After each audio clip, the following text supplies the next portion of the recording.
ल साथीहरू, अब घरको मोटामोटी काम सकेर चाहिँ गाई गोरु बान्नु आएको। अब गाई गोरु बान्ने जग्गा त हाम्रो यही हो हैन। अनि अब यतापट्टि बाँधिदिएको बाख्राहरू पर चढ्दैछ। अन्त गाई चाहिँ यही भइहाल्यो। अब बाछो त्यो हाम्रो यस्तै छ गाउँले जिन्दगी साथीहरू। जिराएको छौँ हैन, जिउनै पर्यो सबैको यस्तै हो। अब काम धन्दा त त्यस्तै हो हैन, भइहाल्छ। अनि ल हेर्नुहोस्,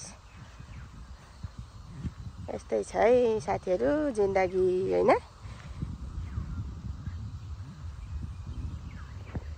मेरो ठुलो छोराले बाछो बान्दैछ।